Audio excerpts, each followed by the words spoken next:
Hello there, this is Mark Sabatella from Outside Shore Music. In this video, I'm going to show you the fugue that I just created as a demonstration for my Practical Counterpoint course. I'm going to play it for you, or let MuseScore play it for you, so, at one level you can just enjoy the music, but I want to talk a little bit about the process here. So we've been working in the course the last few months towards being able to create a fugue, and we're going to, over the next coming days and weeks, be hearing the fugues that the students in the course have created.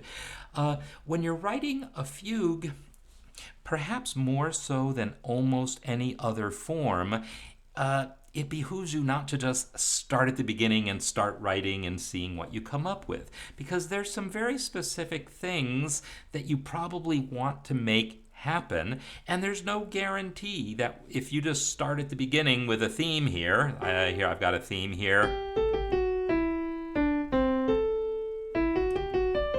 and that is my theme. It's called a subject in a fugue.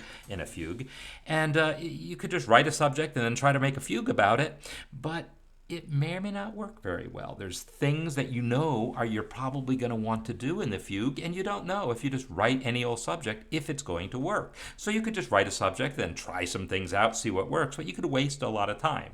So one of the things that I'm doing in how I present this is giving a strategy for how to plan this sort of stuff out. And so in particular, in the way I've laid this out, I actually started my fugue by I didn't know it was going to be measure 25, but I knew I wanted my subject to work in stretto, which is to say, as a canon. So if you look at this passage here,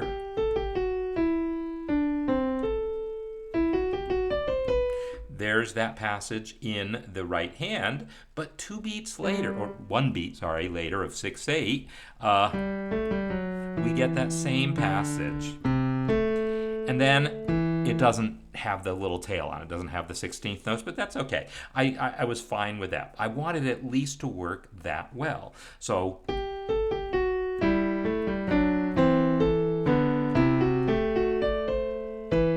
I wanted it to work that much as that stretto or canon at the octave.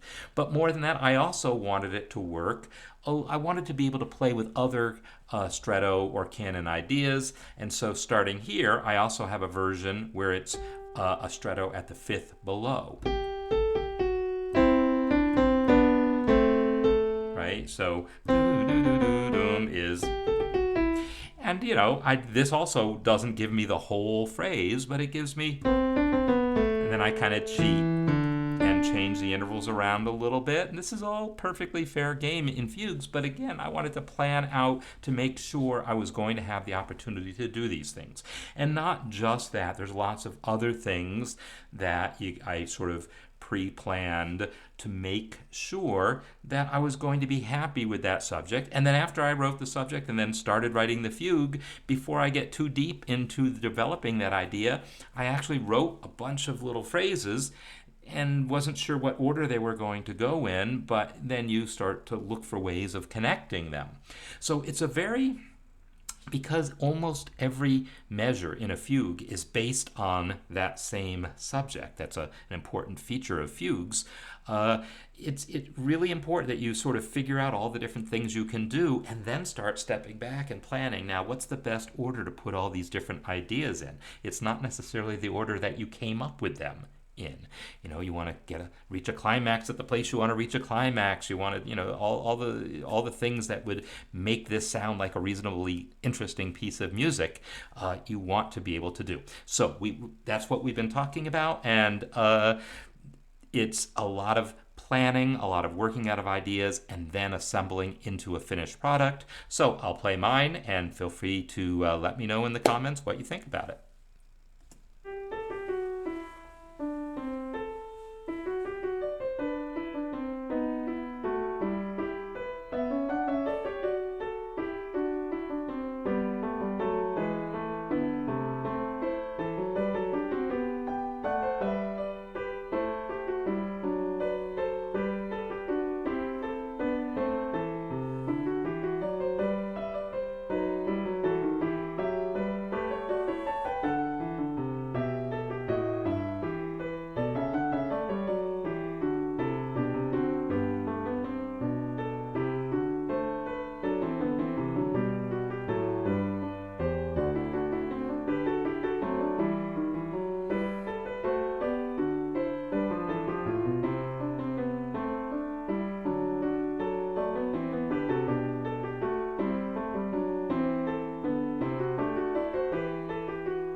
So there you have it, the fugue in G that I created as a demonstration for the course. Within the course, I've got all sorts of videos explaining all the details of how I created all that stuff. And if I run the course again and you're interested in taking it, I definitely encourage you.